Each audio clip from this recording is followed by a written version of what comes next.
Okay, welcome everybody. I thank you for attending our meeting, but I'm going to ask everybody, I'm going to call a meeting to order and ask people to rise for the pledge.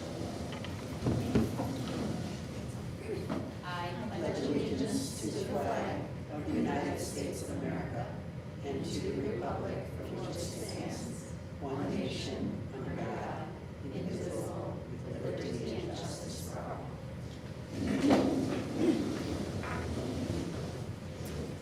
Welcome everybody.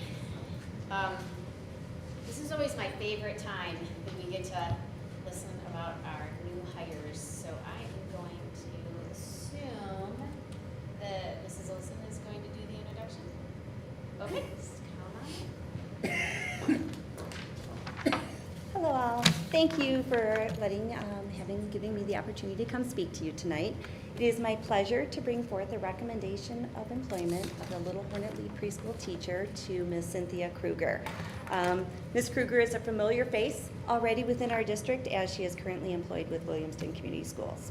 But I wanted to take this opportunity to share a bit about her education as well as the career path that led me to the decision that I bring forth to you tonight. So Ms. Kruger earned her bachelor's degree from Central Michigan University in elementary education. She started her career path as a substitute teacher in our local school districts of Waverly, Hazlitt, Mason, and Okemos. She then taught kindergarten in Charlotte Public Schools and taught preschool in the Mason Cooperative School. Her career path took a little winding river, as we all know that our paths do, and she focused on her family for many years. While she focused on her family, she really maintained that connection to the schools and her teaching foundation, and she did a lot of volunteer work in her church as well as the whole public schools. Different classrooms, different volunteering opportunities.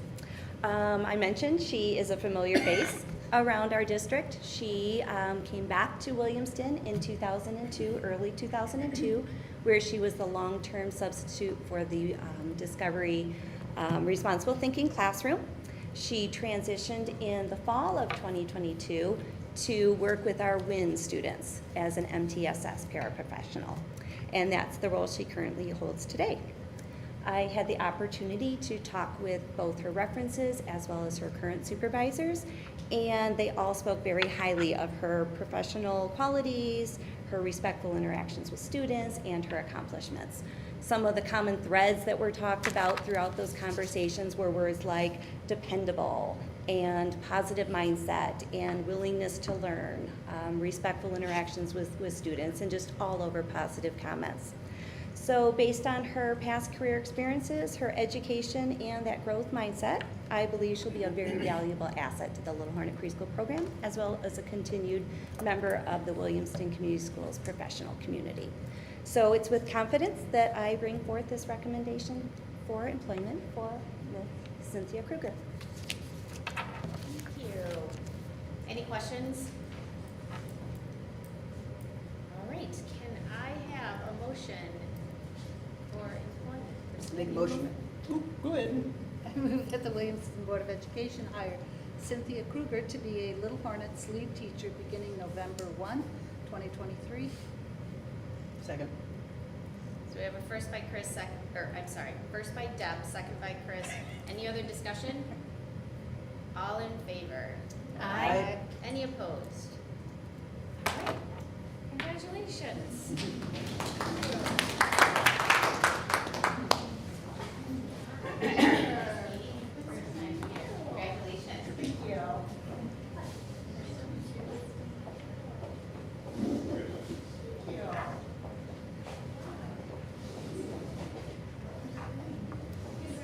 Thank you. Thank you very much. Thank you.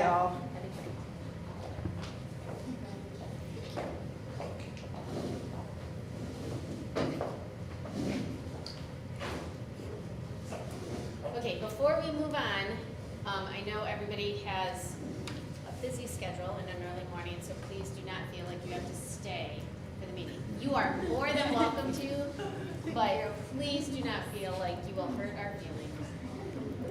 Next part, citizen comments. Do we have any citizens that would like to address the board? Okay. celebrations. Adam. All right, good evening. So a number of stories have been posted to the website since our last meeting. Dave, if you click on those, I'll kind of walk through them. So the first is last week we had the Williamston volleyball pink out. This was a fundraising effort and kind of a unifying, rallying around several members of our faculty that are battling breast cancer.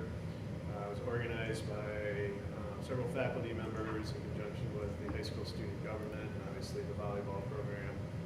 And was a tremendous success and a very touching evening in support of our faculty and other members of our community who are survivors or currently fighting with that disease.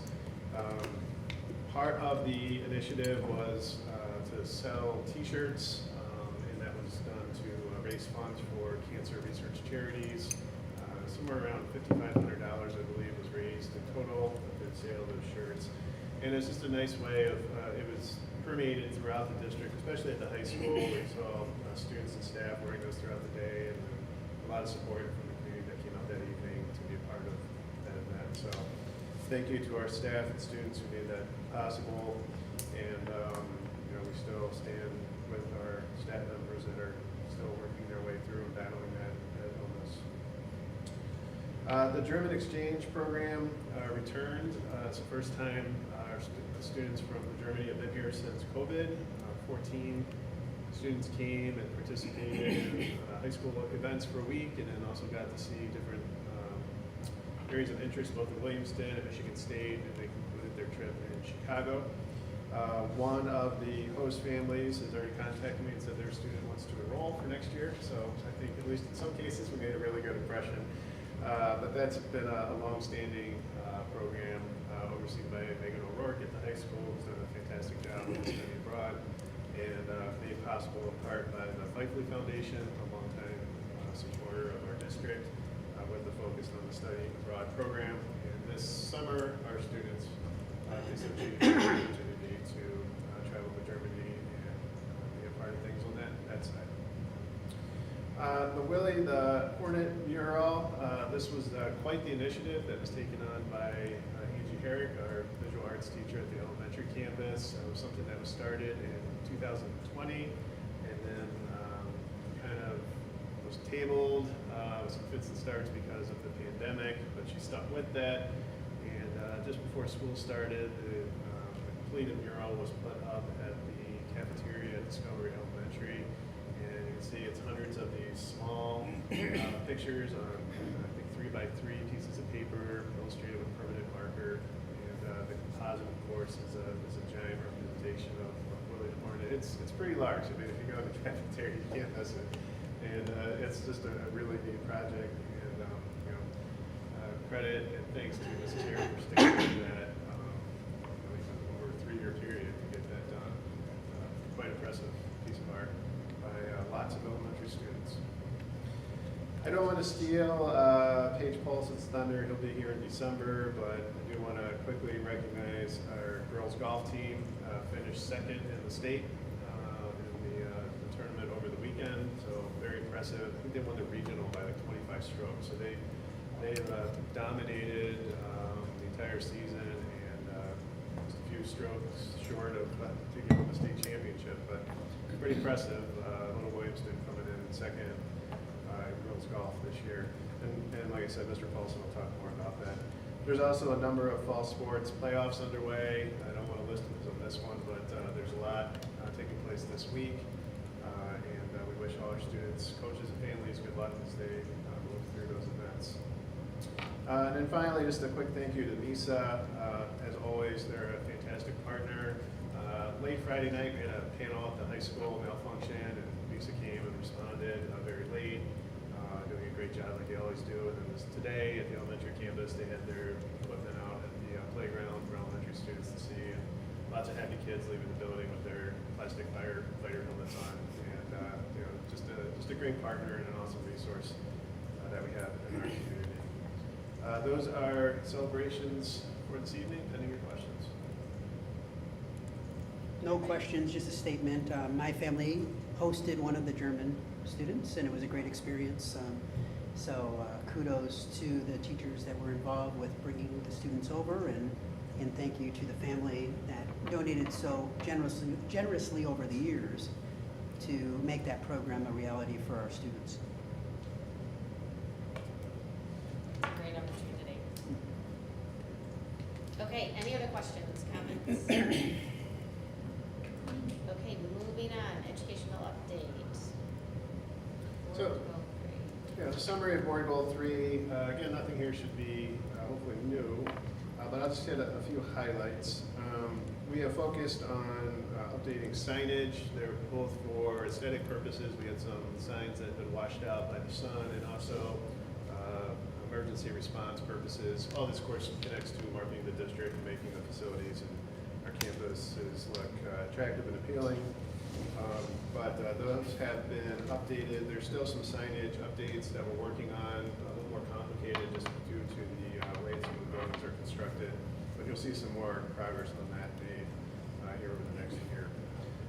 We are continuing to focus on our offices and entrances. Lots of work, including central office, the entrance into the athletic wing of the high school through the math science pods, all updated this year. Big focus on the performance gym, including just today, the new sound system was installed with different graphics. In fact, all our offices, including the Kids Corner Little Hornets office, which just received its new cabinetry and furniture last week, have all been updated, except for the high school office. They have new carpet that's set to be installed over winter break, and then we'll kind of transition into piecing together the office furniture so that it won't be a pink office anymore. Not that there's anything wrong with that, but it's not exactly school colors. And some of that stuff is starting to fall apart. It's 20, almost 30 years old now, so it needs to be replaced. And again, the focus on that, of course, not only do those things need to happen, but when you have families coming in or visitors, that's the first place they see. And we want to make sure those look appealing and inviting. And then, as you know, of course, it's later on in your agenda today, there's some bigger picture things taking place, hopefully in the next couple of years, to push through the rest of the district and provide that overhaul. One of the board requests this past year, which I can't take any credit for actually doing, but the board had asked for a calendar improvement, and I think within the constraints of the website that we're using, that's probably about as good as we're going to be able to get. There's a plan to replace the website next July, so if everything goes to plan, that'll occur. A lot of steps that need to take place to make that happen, so look forward to working on that over the next many months. And then lastly, although I did step down from the board this past summer, I didn't organize the Chamber Community Awards event. I actually started that initiative. And one of the cool things is, even though I'm not on the board anymore, they're planning on continuing that this year. So one of the goals I had by joining the Chamber Board was to better integrate the schools into the business community and vice versa. More visibility, more communication, more mutual understanding. That was done through a variety of different events, hosting lunches and musical productions, and having Chamber of Business members in our schools, and then vice versa, having our staff participate in events like this. So it was really nice. Last year's award ceremony was very successful. Pivoting to this year, they're going to keep that going. In fact, we're going to host it at the high school commons, and Jim Davis is going to cater the event. So he left a good impression with them last year, I think, after the Restaurant of the Year award. And so sometimes be careful what you ask for, but no, he's already put together a great menu, and I think it'll be a really, really good event again this year.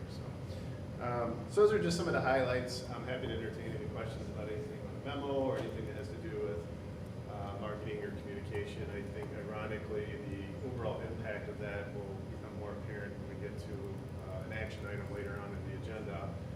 That's what is keeping the district's head above water financially. A lot of little wins, I think, encapsulated within that broader approach. Any other questions? I mean, this is a very detailed list, and I know that there are a number of things. I do appreciate the calendar. I was one that am not as techie, so frustrated to find out when a game was playing or where we were, so I appreciate that very much. So I just want to kind of do, these are the timeline of all of this. So we get updates on these board goals because this is the information that we need to use to do Adam's evaluation. So our next meeting, I was looking that's what I was using my phone for. Our next meeting on November 6th, I believe we have one more goal to hear about, correct? So next meeting, you'll hear about board goal 1. And again, this is a summary, right? So obviously anything is fair game to ask questions about, either in the meeting or between meetings. Dr. Clutt will present an overview of our state assessment scores. And then board goal 2, the auditors will come in and present an overview of our our audit from last year and our current fiscal state. And those are both. So the information you got, I believe, last week, was that in September? You did one? We've done a summary of 5, 4, and then 3. Okay. So all of that information, keep that in the back of your head. That's what we were used to do Adam's evaluation. So our next meeting on November 6th, you will get the education the academic, I guess, piece of the education update. We will get the finance piece from the auditors. Then between that November 6th Wait, date. there's one more piece, and then we'll also get the results of the survey to staff about communication at that meeting as well.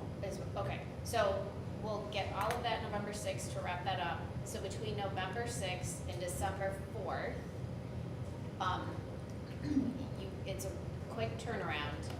We will get Adam's self-evaluation, and then we will need to complete our evaluation piece, get that to Chris, which then he compiles, and that will be uploaded for the December 4th board meeting, so then we can review that, discuss it, but we will be then voting on his evaluation on December 4th.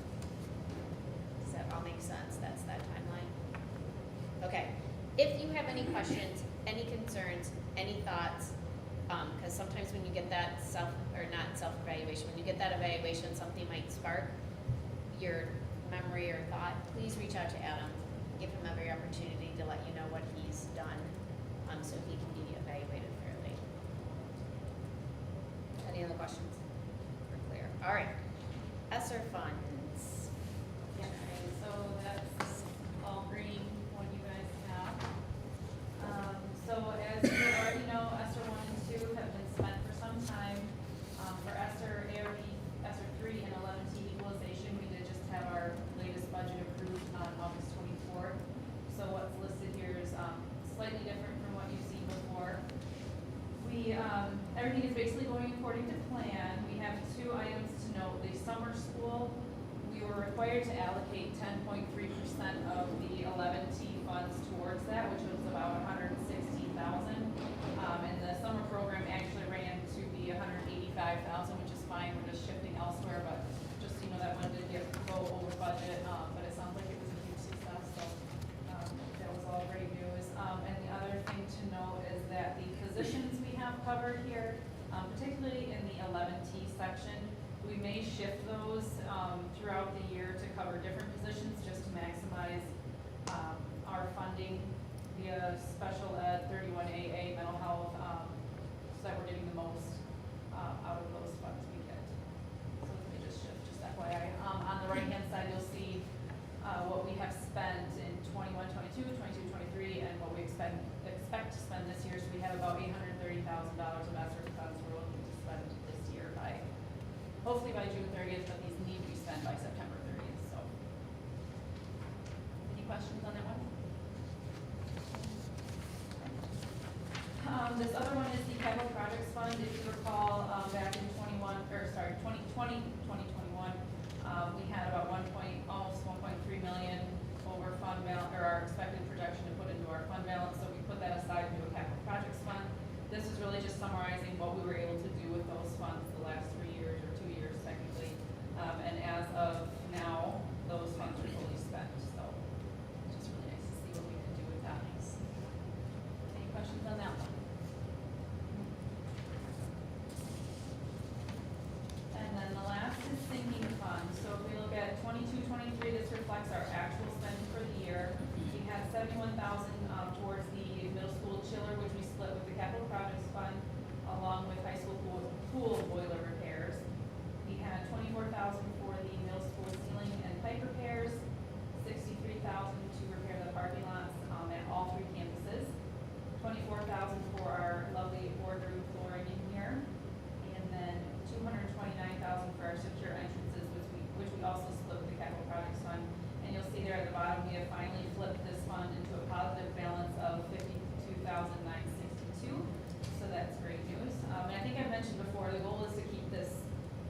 pretty close to zero to make sure we're using those funds annually. But it's nice to see we're not borrowing from our general fund for that anymore. For 23-24, a lot of these projects were actually handled over the summer. There's a few outstanding, but we have $7,500 for the middle school bathroom, $251,000 for sidewalks, parking lot repairs, middle school lot replacement, elementary walking path and playground, $6,500 for the business office carpet, $68,000 for the security cameras, DVRs, and the updated awnings with the labels. So that's all under our security section. $10,000 for tennis court repairs, $75,000 for wireless access points and network switches, and then $140,000 approximately is left for, I guess we have it on hold for boiler and other needs, and Brandon is working on that. And then for next year, 24-25, we're still in those preliminary stages where Brandon's evaluating our needs. So what you see right there is just placeholders for now. Any questions on thinking? It's gonna be nice to see some of those projects done. Yeah. Okay. Any questions on that? Knock on wood, we don't have to do another roof for a really long time. Don't worry. Okay, moving right on then, upcoming presentations and discussions. So as I mentioned already, the 6th of November will be summary of board goal 1 and 2. And then moving on to December 4th, last meeting of the calendar year, Paige Paulson will be here to provide an update on fall athletics, winter athletics preview, and then our enrichment programming. Also want to just point out, you'll obviously get more information on this, but on the 1st, we'll have another focus on school safety. We have outside experts coming in to work on training staff, and I'll be able to give you a full report of that, how that goes in our November meeting as well. Any questions about upcoming presentations? Okay, moving on to committee reports. Sarah, ISO Bay. So we met on October 4th, and I'll just give a brief summary. We had Dr. David Hornak, who is Holt's public school superintendent, and Jason Melma, who is the ISD superintendent, give a summary and insights and highlights into the Jamie Ballmer event that happened not only there were two parts. There was one with the chamber, the Lansing Chamber luncheon, and then the night before it was more of a intimate, where it was mostly board members, maybe school staff, things like that that are in education. But the big event was that following day with the Lansing Chamber. So there's just some brief highlights about that. It was a really great event. I think the big takeaway is to tell our story, but bigger than that, tell the Ingham County story. So it's not that we're competing with other districts, but what is Ingham County as a whole doing, and ways that we can get that story out. So just some brainstorming things. If you look through that and you think of anything, you can let me know and I can relay that on to Jason. And then we had an update from Dr. Hornak about the roundtable that happened, and some takeaways was the Handle with Care with Sheriff Wiggleworth. It's a program between law enforcement and surrounding districts on how to assist students who have been involved in traumatic events outside of the school.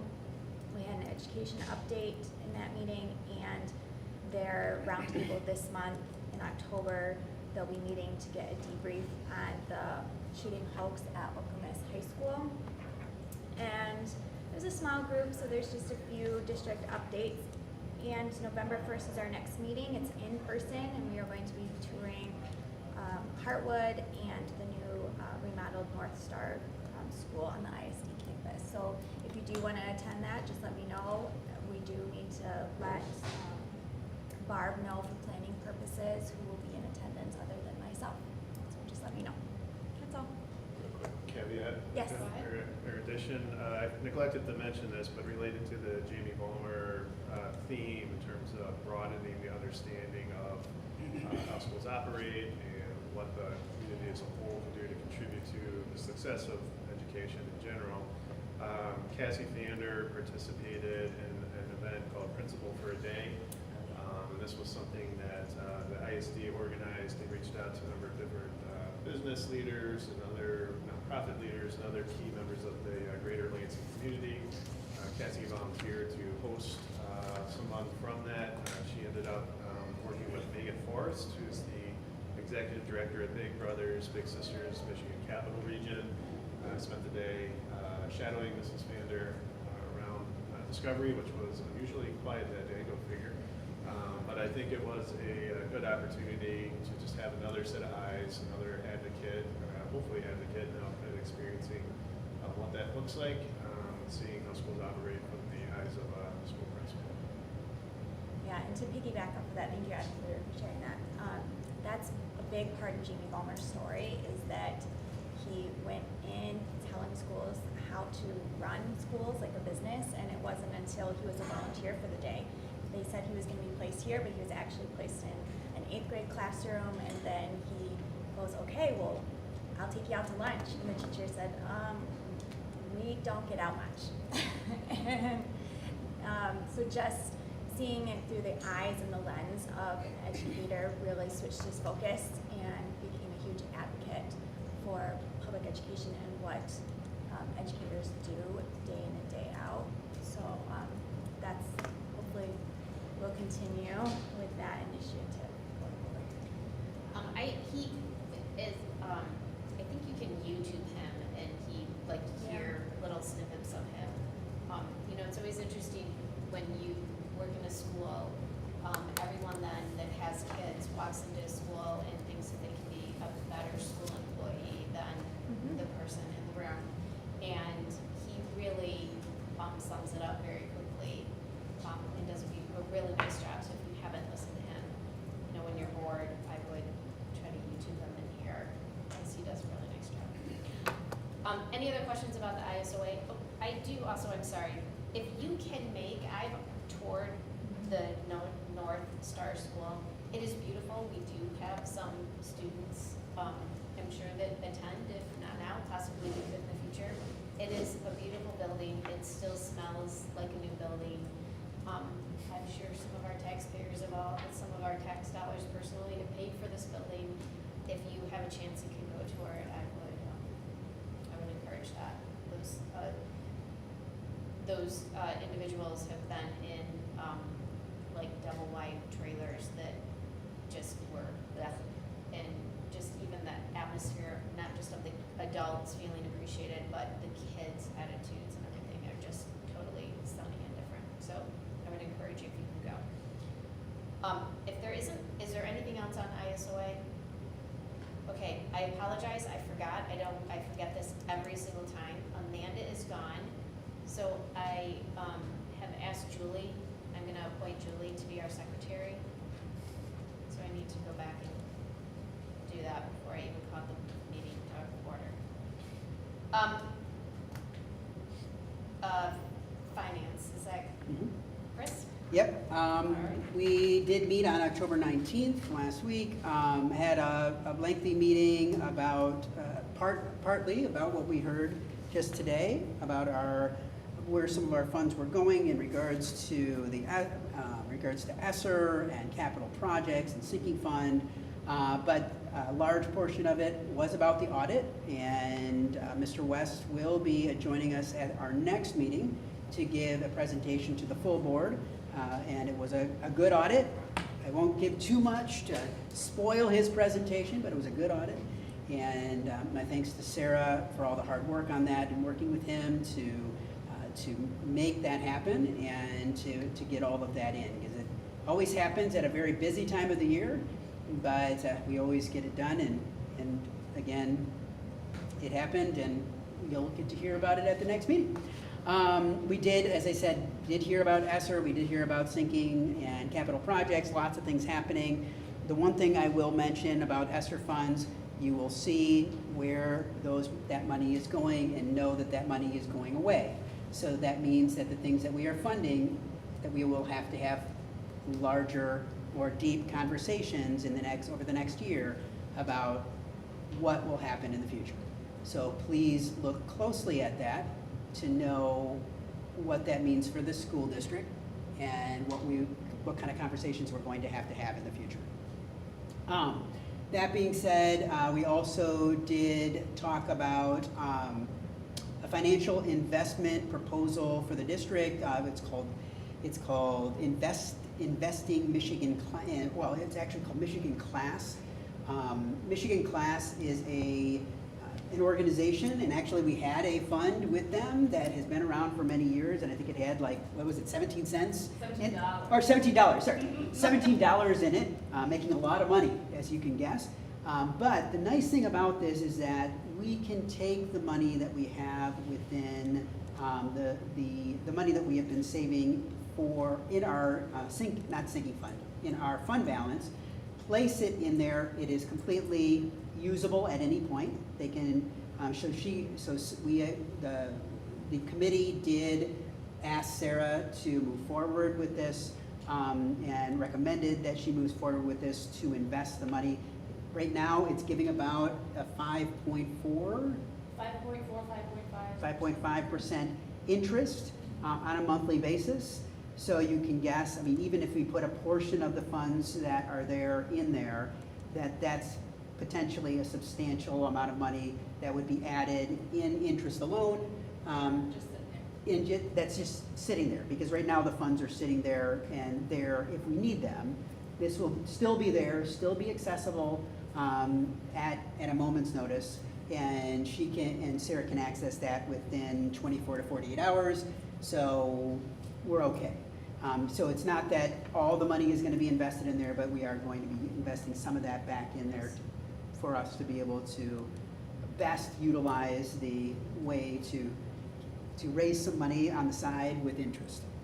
It saves, if you looked at the tentative estimate in terms of what we're looking at investing, it's a job a year, right? So if you're looking at the fiscal cliff, like Chris mentioned, it's keeping a position Yep.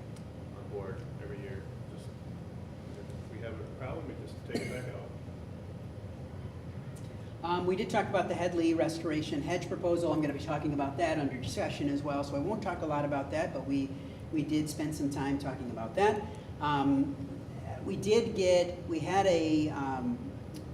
We have some property at the high school, right to the west of the high school, right at the corner of the main street there and Putnam, that we own. Oh, Mitcham. Well, Mitcham and Putnam.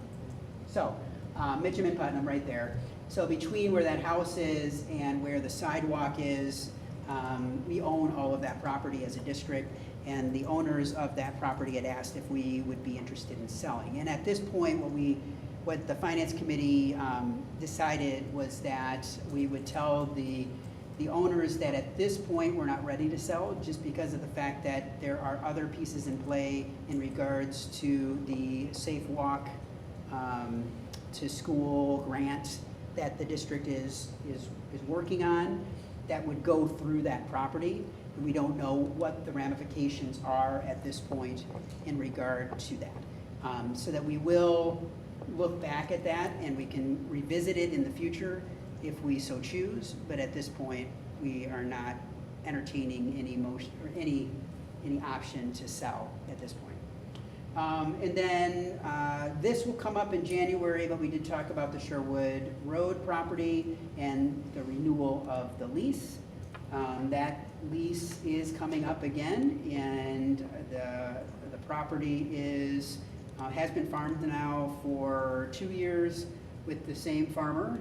And now we're moving into where the land now can be considered organic. So actually, it's positive for us because there's this different rate when it is certified organic. So we are working on the contract language for that. That language will come before the board for our January meeting to be able to then vote on that. So, as I said, lots of different things, but it was a good meeting. Finance Committee is very busy and is going to continue to be very busy.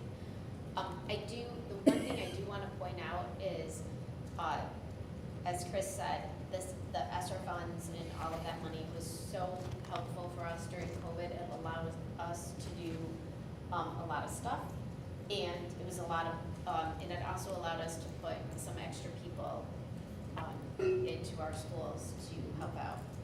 The problem with that is that money is going to go away. So those are going to be some tough conversations that are going to have to start to be had. And those will start with the finance committee, I'm assuming, and then kind of probably come to the board or however that goes. But that is something to be aware. We're spending more money than actually what we have. That's a reality. Any questions about the finance committee? Chris, I have one about the Sherwood Road property lease. You said that farmer we've had in place for the last 2 years? I believe it's 2, The right, lease Sarah, or is was it 2 3? It may have been 3. It may have been I was gonna 3. say, I thought. I was gonna say it was either 2 or 3, but, Okay, is there any interest from that farmer that you know of to continue? oh, yes, Okay. yeah. Yes. He's very interested because he's put the time and effort into making Yeah. it organic and certified organic, so. I think and granted, I could have this totally wrong, but I do believe that was kind of part of the deal. Yes. Why he won that property, and that he actually came to us and said he'd like to make it organic, and then the price would go up, all of that, so Mhm. good for him. Yep. Thank you. Any other questions? Will the rate still be the same, the rental rate? It actually goes up. Once it's organic, it goes up. Got it, okay, so, Yep. Yeah, it's $2.50 per acre now, next year it'll be $3.50. Yeah, goes up quite a bit. thank you. Any other questions? All right. Before I turn this next joint meeting, City Williamston Township, Julie's going to report on this. I want to give a little bit of history of this, not this meeting, but we are in this situation of talking to the townships in the city about our housing situation. That led to having a meeting with some of those individuals during the policy meeting. That then led to the letter that we will be discussing in a few minutes. And then Julie attended this meeting where housing was on the agenda. Usually at this meeting, you just kind of report out, but they had an agenda.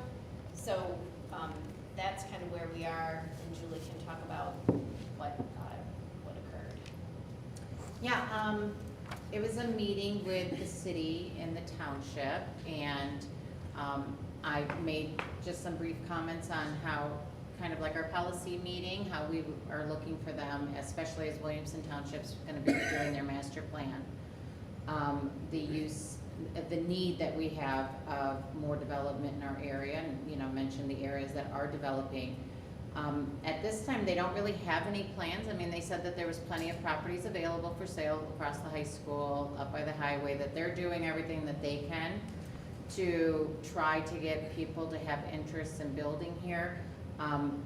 The first thing that they did ask is about our property and said, why don't we develop our property? We have 120 acres out there. We should look into doing that. And I don't think that's a really good resolution to it, but I did tell them that I would look into that property and see what the restrictions are for future development if we choose to go down a road of that. Williamstown Township is looking at accessory dwelling units, which would be small, tiny homes that you could place on a current property. That's like really their only plan at this point prior to the master plan of looking into anything. And then the city said that they're still looking over at the industrial yard to see if there's anything that they can possibly do. But I gave them our concerns and our thought of that, if they could just maybe take a moment to look at their cluster zoning or their current zoning and compare it to Bath or Langsburg or, some of the other surrounding areas to see if there might be a way or might be something that might be hindering that development. But I feel at this point, they just thought everything was fine. Julie, So- can I ask Julie a question? on Yeah, that? go ahead. So, I don't know if this came up at all, but I believe in Williamstown Township, right now, there is a restriction on any new building happening north of Sherwood Road. And There it- is, Yeah, yeah. and I just didn't know if, I mean, it falls within their normal zoning, right? Anything Sherwood and North cluster zoning is what they call cluster zoning, which is Sherwood and South. I did do a little research. I've been trying to get, every township has a little bit different. Like, I do know their cluster zoning requires 50% to be open space. So if you have a 50-acre parcel or a 100-acre parcel, 50 acres has to be undeveloped. That has to be open space guaranteed. So once you put into that consideration, and then the road frontage needs to be 75 feet and the rest of it, then you're really in a smaller area. Like, you could, I don't think you could, the subdivision I mentioned to them, like Vanetta and Hazlitt Road, where I said that is a subdivision that's on our border, and technically we'll probably get many kids that are in that subdivision of choose your school, it's so close, and you know, if we could try, but when you look at that subdivision, I don't even see where our cluster zoning would fit into anything along that lines. The city did say that they had, I don't know if it's across the street here, that there was somebody that was going to develop here, and that they bent over backwards and made every concession that the builder asked for, and then the builder just decided not to. we sold it to a Complete. single person, and now they're gonna build one house. Yeah, so they said that they did all that they could to be amicable, to give them every exception that they were asking for, but they decided not to, so. I heard that as well. And, yeah, so that's kind of where we're at. So I think it's just important that we're at the table for the master planning. So as that comes under development over the next 2 years, is, you know, making sure that we push them to be comparative to local areas. They may be comparative. I really don't know. I'm just starting that research. I'm still waiting for the Home Builders Association to take a meeting with us to kind of, I have reached out to the president of them, their organization, just to see if there's any underlining sentiment between builders in the mid-Michigan area of choosing maybe not to build in this area for maybe restrictions that we don't see because we're not zoning experts or something along that lines. So as soon as I have, I'll let you guys know that. One thing, at our finance meeting, Julie, we did ask Sarah to take a look at our property at Sherwood and whether there were things that would make it so that we could not sell, we could not build on it. Right.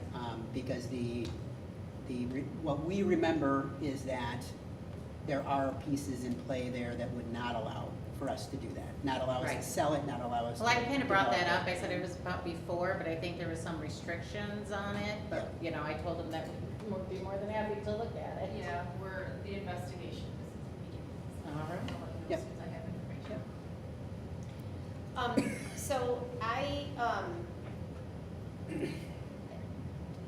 I last week was having a conversation with someone, and they had said that probably 80 to 85% of the people that live in our school district do not have students in our schools. And that was shocking to me, and I thought, oh, you're wrong, and I just didn't, you know.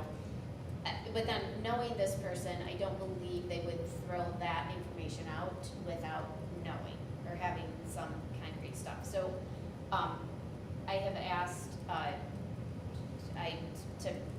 trying to figure out, call Barbara or whoever I need to find out where that information comes from. I do know when I first got on this board, the number was between 50 and 60, and that would have been, I don't know how many years ago, 8 years ago, 7. So, but when I heard this, I was like, that cannot be right. That is like we're a retirement community or something. Like, that cannot be right. Then I pulled into my subdivision, and I was like, well, I don't have kids in the school district anymore. And that one, their daughter graduated 2 years ago, and their kids graduated 4 years ago, and their kids. And so I'm pretty sure that after I kind of did my just mental math, that more than half of my subdivision does not have kids in the district anymore. And this is kind of the thing, you know, they're in their late 40s, early 50s, not ready to retire, not looking at going anywhere, and, you know, and this is kind of where we're at. So that, Nancy, I will add, at that meeting, the senior center did talk about the possibility that they're looking to purchase Marindors. Using the grant that was awarded in the Lex tax, I think there was an adult that was in, and that, so they petitioned, it's about 1.1 million, and then renovations that would need, but they're looking to to try to get that as a large senior center with putting in pickleball courts and having all different types of, so that would fall in line of a community of 80% Right. of no Well, children. and when I think no about children. it, like, yeah, there's, like, when you really stop and think about it, we could absolutely be that high. So I then, through conversations with Adam, thought, you know, as some of you have, Adam passed out a letter that, because this has been, I'm sorry, I'm gonna back up again because I'm losing my train of thought. So probably maybe 8 or 9 years ago, we had a staff member come and talk about the lack of housing and how many staff people we have that can't move here, that can't afford to move here, that there's no housing even if they could afford to move here, and what, you know, how we're gonna do this. At that point, we had a lot of other things going on, and then move up, you know, 6 or 7 years since Adam's been here, we've had, you know, big financial things that we had to get through and lots of stuff. And Adam has used, I was talking to my husband about this, and he made the comment that, you know, but it doesn't look like we're a community that's hurting for students. You know, I don't know if any of you, you know, the tennis team, the amount of people that came out for the tennis team is the fire department and everyone took them out of town, or for the golf team, or I was at the football game for just a little bit on Friday. The amount of people that come out for all of this stuff, it does not look like this, that we're hurting. And Adam had used the term, it's like smoke and mirrors. We have to work really, really hard and market really, really hard to keep us level, to even just keep our numbers the same. And that can't withstand. So we do have this letter, like it is time. This has to be, in my mind, now a goal for us as board members. I don't mean this disrespectfully, and I don't know how else to say it, so please don't take it that way. We cannot rely on Adam to continue to forge this charge, because he speaks about this constantly for 8 years. It is at every meeting that we ever go to, it's brought up, and we are still at the same spot we were 8 years ago. So I think it's time. We have to do something about this. Or I just sit and I look at all the communities that are ghost towns because their schools are like slowly shrinking or consolidated into another town. So you do have this letter, so we would like some feedback on that. You can maybe get your feedback to Adam. I think that would be the best way. If they have concerns or something, they can give it to you. It'll be up for discussion later on the agenda too. Just depends on how you want to. Well, it's under action. Action is. All right, so it is under action. So if you have concerns, thoughts, or things that we want to change, we want to get that done before we send that out. That's one. Two, I did also reach out to some township leaders, have not gotten a response from them. I did meet with the city mayor right before this meeting, and she has committed to helping us bring all the township, getting us the phone numbers we need, and getting those individuals together for a meeting to start kind of brainstorming or figuring out what can we do. Because when we get in a room, as Julie found, they have a lot of questions for us, but never answer like the questions we have. And that's where we're at, like the unwillingness to kind of come to the table, and we can't accept that anymore. We have to bring it to the table, and we have to figure out where we go.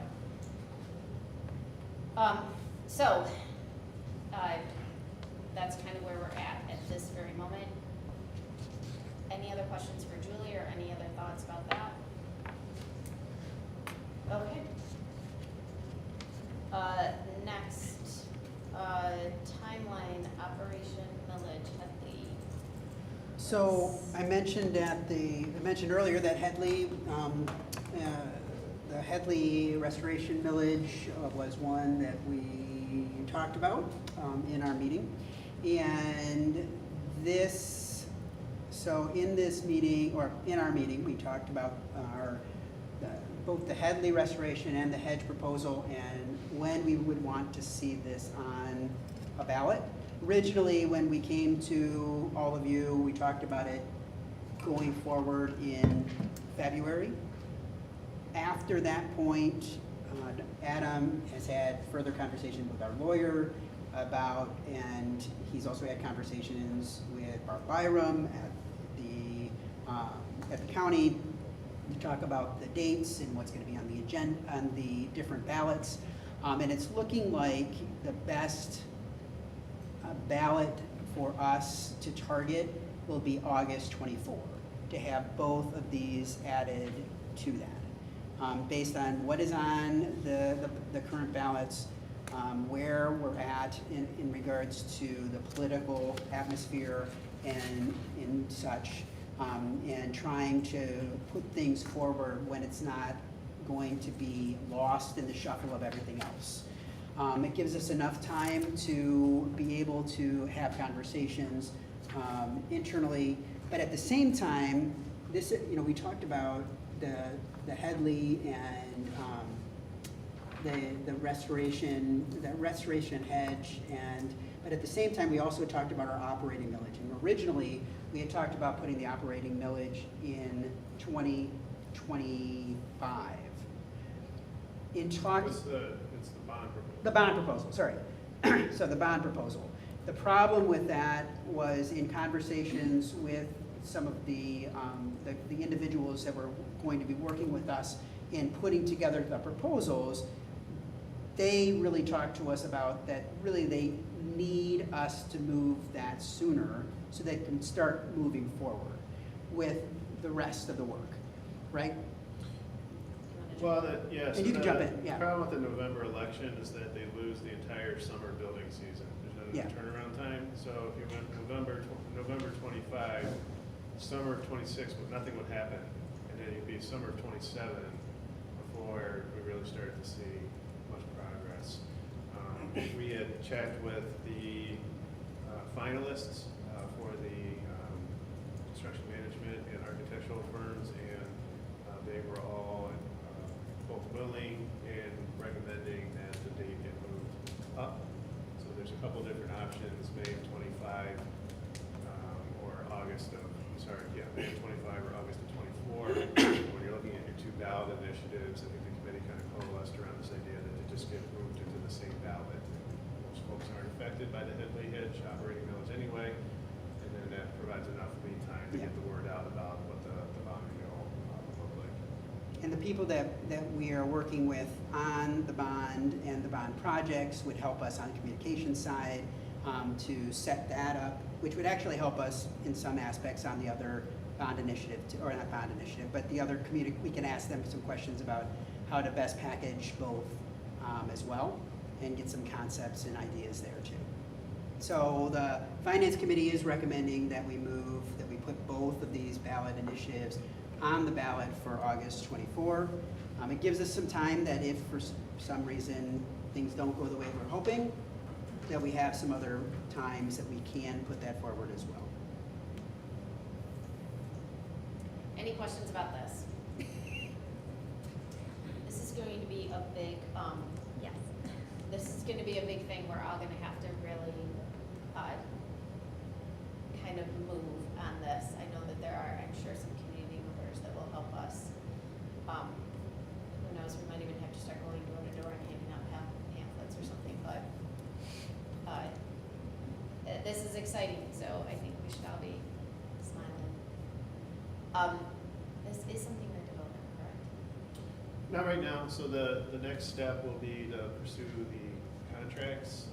Later in the agenda is the authorization to allow us to pursue the contracts. Once those are in place, then the board will be able to go back and finalize. You'll have to approve the contract once it's established, and then we can start to establish the timeline. If you go August 24, the certification deadline is not until May 14th, so there is some time to visit some of those details.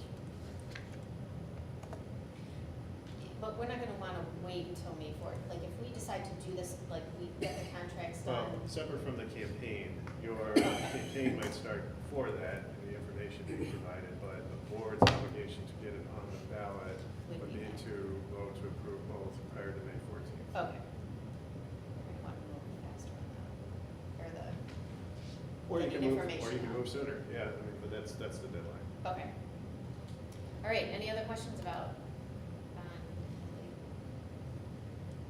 Okay, action items, may I please have a motion to approve our calendar? Move that the Williamston Board of Education approve the minutes with the regular and special meeting on October 9th, 2023 as presented. Second. I'm sorry, I know that was first by Dave, who seconded, and second by Deb. Any other discussion? All in favor? Aye. Any opposed? Motion carries. The next are roll call votes. And motion is pretty long, so can I please have a motion for the e-cigarette litigation settlement? Whereas the district is a plaintiff in a lawsuit against Altria Group Incorporated, Altria, and other vaping product defendants, specifically case number 319-MD2913-WHO in the United States District Court for the Northern District of California, a lawsuit. 2, certain lawsuit defendants established a court-supervised settlement program to resolve the lawsuit against them. The settlement program, specifically Altria and Altria-related parties as identified in the settlement program. 3, the district previously accepted a settlement in the lawsuit pertaining to Juul Labs Incorporated, or Juul, and Juul-related parties. 4, pursuant to the settlement program, the district may accept the gross settlement amount reflected in settlement documents received by the district, settlement amount, including in exchange for the district releasing its claims against Altria and Altria-related parties, the Altria defendants. 5, the Altria defendants are the last defendants remaining in the lawsuit. 6, if the district fails to accept the settlement amount and sign settlement documents, its claims against the Altria defendants will continue, which may result in the district expending significant time and costs pursuing its claims, and which may result in no recovery from the Altria defendants. 7, the board believes that it is in the district's best interest to accept the settlement amount and to authorize and direct the district superintendent or designee to sign settlement documents pertaining to the Altria defendants on behalf of the district, and to make such other action as necessary to obtain the settlement amount and to settle the lawsuit against the Altria defendants, subject to review and approval by the district's legal counsel. Now, therefore, be it resolved that 1, the board accepts the settlement amount. 2, the board authorizes and directs the district superintendent or designee to sign lawsuit settlement documents pertaining to the Altria defendants on behalf of the district, and to take such other action as necessary to obtain the settlement amount and to settle the lawsuit against the Altria defendants, subject to review and approval by the district's legal counsel. 3, the board waives any applicable board policies and bylaws for purposes of the settlement. 4, all resolutions and parts of resolutions that conflict with the provisions of this resolution are rescinded. Do I have a second? Second. Julie, can you take us through roll call, please? I can. Deb? Yes. Chris? Yes? Nancy? Yes. Dave? Yes. Sarah? Yes. Julie? Yes. Motion carries. Sorry, I'm still writing.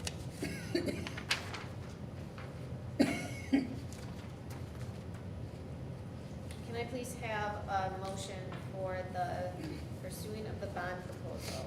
I make a motion that the Williamston Board of Education authorizes Dr. Adam Spina, superintendent, to pursue contracts with French and Associates for architectural management and Chrisman Company for construction management as the district explores a bond proposal. Second? So first by Sarah, second by Chris. Any other discussion? Julie, will you take us through roll call? Yes. Deborah? Yes. Chris? Yes? Nancy? Yes. Dave? Yes. Sarah? Yes. Julie? Yes. Okay, motion carries. We have some separate action items. Can I please have a motion to appoint Kyle Robinson to our Sex Education Advisory Board? I move that the Williamston Board of Education appoint Mr. Kyle Robinson to be a member of the Sex Education Advisory Board. Second. Any other discussion? And I just want to repeat this, I'm sorry. First by Deb, seconded by Dave. No other discussion, all in favor? Aye. Any opposed? Okay, this next one is appointing of co-chairs. I know at the last meeting, we had 3 candidates, or people said that they were, I don't know, they actually said they were willing to do it, but they didn't say that they weren't willing to do it. Out of the resumes that you received, does anybody have a motion for 2 individuals? And the Williamston Board of Education appoint Ms. Katie Weingarts and Ms. Megan Hull to be the co-chairs of the Sex Education Advisory Board. Second. So first by Dave, second by Deb. Did we get those 2 names? Okay. Any other discussion around this? All right, all in favor? Aye. Any opposed? All right. And then the next board policies. Make a motion that the Board of Education revise the following board policies: 4601, facilities development goals; 4770, selection of architect; 4890, supervision of construction; and 2140, superintendent contract and compensation. Also remove the following board policies: 4650, planning long range; 4700, retirement of facilities; 4800, educational specifications; 4900, fair employment clause; and 4910, affidavits and guarantees. Second. I'm gonna give it to Dave because I heard him first, I'm sorry. Any other discussion? All in favor? Aye. Any opposed? All right, motion carries. The next one then is approving of a housing letter to the Williamston City Council and Williamstown Township trustees. I am actually I would like to make a change that this letter goes to not just Williamstown Township, but all of the townships that encompass our, School district. what do we call it? A school district. Does anybody have any opposition? Some of them could help us, some of them may not be able to, but I don't want to leave anybody out. Well, okay, just to be clear, in my many years of advocating for this, I focused on the township, Williamstown Township in the city. So I've not approached the other townships with this for various reasons. But I just want to make sure that, for some of them, this might be the first time, or maybe not, I don't know, but it's just not, I have not communicated with other townships outside of Williamstown and the city on this issue. Well, could we just send it to them as a copy? Just to inform them of what we've sent, just so that they're aware. So maybe we don't have to address it to them differently because we haven't addressed it, but just so that they're aware that there's a need. Maybe one of their supervisors might be like, I got something. Well, and I think we are like bringing them to the table to have this discussion, even though they might not have heard this. I think it's important maybe that they get this, but I agree maybe if we send it just as we sent this letter and have been talking to them, it has been suggested that we also bring you to the table kind of as a heads up that way. I like that. There. Any other comments, things that, I guess if you want something to, like if you have a question about something, wanted something to add, or thought that there was, I don't know, a grammatical error, I would reach out to Adam. Yeah, hopefully there's no grammatical errors. I was gonna say, I'm not gonna challenge Adam on a, I know, get but I something thought back. maybe, I don't know, I haven't found too many. But overall, the letter, if we are okay with the letter the way it is, maybe just sending an attachment to it to the other townships saying heads up, and we have been having this conversation and this was sent to them.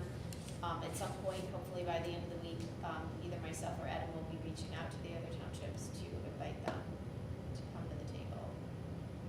If we're good with that, I have a couple Go ahead. questions. I don't, this wouldn't be something I'm going to present, how would you like the letter communicated? And then second question would be, is this something you'd like to get board signatures on as individuals, so you have the 7 signatures, or is it just having the board as a generic signature block line sufficient? I would like every one of our signatures on it to Yes. kind of stand by that this isn't just something that we had someone type. That would be my preference, but I hope it's others. And how we're going to deliver it to them? Is that what your other question is? Yeah, like I'm guessing if you don't like to sign it, we would finalize it for you, like put it on letterhead, format it, all that stuff, and then bring it to you probably at your next regular meeting. Everybody can sign it, you have the letter, and then the next step would be like how does the letter get conveyed? I was just thinking we'd mail it. But I mean, I can drop them off if, like, I can take them, I'm okay taking them, driving to townships and dropping the letter off. Either way, any thoughts on how? Certified mail, mail it. You can mail it, you could have present it at public comment or have an agenda. It's really up to you. I don't want to get into all that piece. I just want to, something to think about. Like, how do you get the letter to them? Mailing is certainly an option. I feel like if we, I don't know, what's less threatening, mailing it or showing up at citizen comments? I mean, I feel like just mailing it And to then are them. we mailing like a copy to Well, that's what I was just the gonna city ask, are and we one copy gonna, to the township, or are we mailing a copy to all the trustees? all the and members, council yeah, members? that's what I, yeah. I mean, why, We can think about it. I mean, Yeah, we'll bring it can I back think for, about it? yeah, we'll bring it back for signature at the next meeting and then kind of decide on how to actually convey it. But I just wanted to put it out there, something to think about. so in my head, I'm thinking when someone emails us or writes us a letter, we might get one letter. It gets inputted or however it does it, like, you know, received, whatever, and then copies come and it's either emailed to us or we receive it here, our hard copy. So I'm not sure we have to actually make 8 copies. Can I comment on? Yeah, no, please. Just from the property tax piece of it, I always mail out a copy of our L 4029s. And they give me a list of like 3 people at each location. I always pick the one I communicate with most, and I just mail one copy to them. Never did it. So I don't, we may want to pick more They never than have less. it? They typically don't get it, and they end up emailing me for it later. When they ask for like hard copies, so like even if I have done years where I mail it to everybody on the list and they still won't see it. So definitely certified mail and then possibly more the merrier. It might send a stronger message. I just want that they have the capacity over there to be as organized as possible. But yeah, that was the other thing I was just gonna say, we know that if we know what our system is of getting information, but we don't know what other people's systems are, so So are you thinking like we need to have copies for every single? that's kind of where I'm leaning, but I'm okay with either way. Okay. Can we, yeah, I think we need to think about it then. Because if they're not getting it through mail, do we certify it or do I just drop it off? Definitely certify or drop off, I would suggest. Yeah, I feel like it's weird me dropping it off and then they're gonna say it wasn't there. Do I ask them to sign something? I know, that's I'd be not- like, maybe, I'd be like, I'd have the same problem. Can you take a selfie with me? Click. So maybe certify. I mean, we could all pick a board meeting and go and deliver them in person at a board meeting and just say, we're public comment, we're leaving these Yeah, for you. maybe. I just wasn't sure, does that seem? It I mean, seemed, I but don't if take that's it the only that- way I we don't- can ensure that they get it, I mean, I don't take it as threatening when things, I don't, but And I it's not sometimes. all of them either, it's, here and there. Right. I'm always like surprised. Okay, The one other thing that I'll put out there, because I just was looking quickly, and the comment earlier was that, oh, there are plenty of houses on the market. There are only 31 houses on the market. no, they said vacant land. There are 31 pieces of, there's 31 homes, and there are 10, 12, 13 lots Lots. that are available, with 10 of those being in a community that is senior citizen. Yeah. So, yes, there's vacant land that may be out there, but it's not accessible for young families. And 68% of the homes, of the 31 homes that are available, are over $300,000 a year. So let that sink in.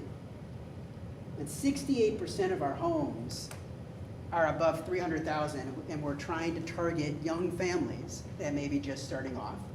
But here's something else. It's just that- something to think about, Right, that it is, we all have, of that. we don't And have we- many homes that are below 300. And some of them might need a lot of work. Correct. But this is also something that's interesting, and over the last 2 years, any house that went on the market for 500,000 sold for over. And sold for over, asking, I think, or the, one went for $45,000 over asking, and that was 4 months ago. And the other, the cheapest was 12,000 over asking. So I don't know what that's, like, why that's the sweet, like, I don't know. I have no idea. But I do think, with meeting with the mayor today, you know, there are so many questions that we have that we don't have answers to.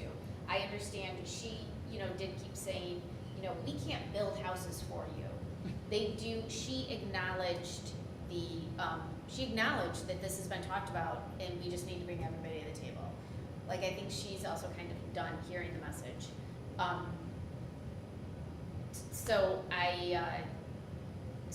Again, this could be a really big opportunity to somehow get these other townships in a room and say, you have this piece of property or this piece of property or this piece of property. You know, I understand that there are townships, or some of the townships have rules about, like, well, you have to build, or the cluster building, or all of that stuff that you talk about. They can do a policy or a variance for certain pieces of property just to change the rules on that piece of property. I think also we have to be prepared that, I don't think, you know, everybody wants great schools, and that's all we really have here. I mean, I don't want to say that's all we really have here. We have a great community, but people aren't going to move here because of one restaurant, or that we have D&W, or, you know, whatever. They're moving here because of the location and our school system. And realtors will tell you that. So I think we have to start looking, we have to just start advocating of our school. If you want a good school system, we can't withstand this. We need some help. And if that means you have to help us, you know, change your rules about how many houses you can build on this piece of property, or help us with this, we're gonna need that. And I think that's also gonna be a really good message to people, because nobody ever wants change, or nobody ever wants new houses to come in their backyard. And I think we just need to start having a really big conversation. As someone said to me, whose community, I talked to someone who was on the board when Albion decided, I think I mentioned this before, when Albion decided to, we can't withstand, we're closing our doors, we are consolidating with Marshall. You know, the point is, you can have all these amazing programs. The state doesn't require you to have amazing programs. They require you to have reading, writing, math, and what is it? What am I missing? Whatever I'm missing. They don't require you to have AP classes and a math and science and a STEM program and a football team or a E-team or any of the great things that we have. Those are not requirements. When you start taking those away, people start going to other schools. And that is the reality. Is we just had a conversation, Chris, you mentioned it, the finance committee, we are living beyond our means right now. We are paying for people out of ESSER money. Those are jobs. It is not a curriculum. It is not fancy carpet. It is not fancy walls. Those are people that are working in our buildings, that money goes away, and we have to figure out how we pay them. So this is real. And we either, you know, say, well, it's coming, or we have to start standing up and start having bigger conversations. And again, Adam can't forge this anymore. Like, he's been talking about this for 8 years, and we're at the same spot.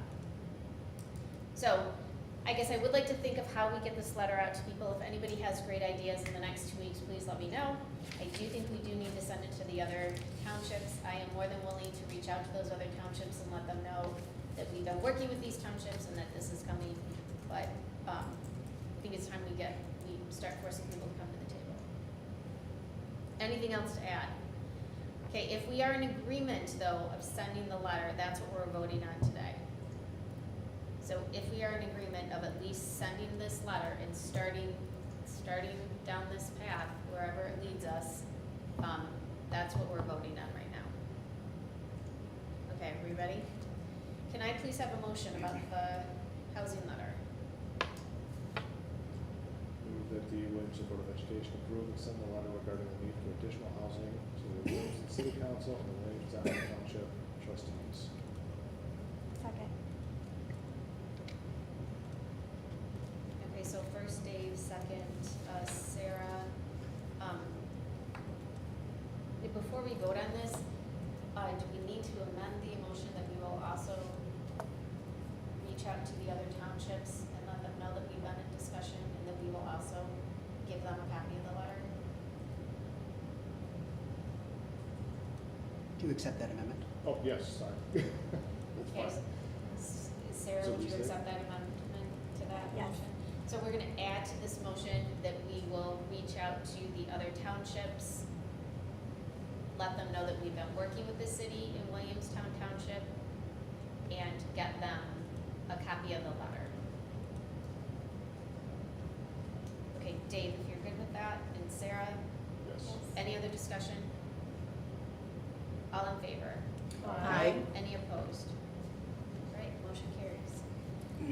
Okay, we have our bold growths there. We do not have any correspondence. Do we have any citizen comments? Okay, board member reports, requests. Soccer district for regionals, we were district finals champions last week. They have regionals tomorrow, and I believe it is in Fowlerville, so it's just up the road from us. So, I think it's Flint. oh, did they change it? Boys, Yeah. I'll confirm, but I thought they were playing. Okay, a little bit further distance then, but still all the same. They're playing tomorrow. I had a request from a couple, this is weird, but I did say that I would bring it up. So I did talk to a couple people, I attended the peek out that the volleyball team put on. It was amazing and spectacular, and so many people were there, and it was great to see our staff members get so much love and hugs. I did have a couple people there ask me the money that was donated, where that was gonna go. I said I would check with the volleyball team, but I thought that it was going to be donated to cancer research. And I had 5 people, and this is why I'm bringing it up here, and it's not our choice or our thing, but just a thought that the community would support this. I had 5 people say, I knew someone with cancer, or I had cancer, or I had this. If you took that money that was raised and divided it by those staff members, that would be really helpful for the extra driving that they have to do, to go out and get food that they, because of everything that they're going through. And not that research isn't an amazing thing, we should help out with that, but they were really supportive of getting that money into the hands of the individuals that could use it. I'm just throwing that out there. Because that is coming from community, and I thought that was enough. That seemed like a lot of people that were kind of hoping that money would go right into their hands to help and support them. They brought out the fact that, this community comes out and really supports a lot of people that need help, and that regardless if they're employees or have jobs or whatever, that may have been a really good use of that money, and wanted people to know that. So, anything else? Okay, I want to thank everybody for all your work. It seems like everybody's doing a lot of stuff on the sides and behind the scenes here. Location for the game, if you want to. I would like to know For the the record, location again. it's at Flint Atwood Stadium. Okay, great. Is it 6 p.m.? Nope, Didn't nope, ask that. it's okay. I think it's on the new calendar. I think it's on the new It's on the calendar. district calendar. The new calendar's on, yeah, Okay, anything else? Again, everybody, thank you for the extra work that everybody's doing. We got a lot of stuff going on, and it's gonna cause all of us to step up and do a lot more work behind the scenes, so I appreciate all of you. Can I have a motion for adjournment? Motion to adjourn? Second? So first Chris, second Deb, any other discussion? All in favor? Aye. Any opposed?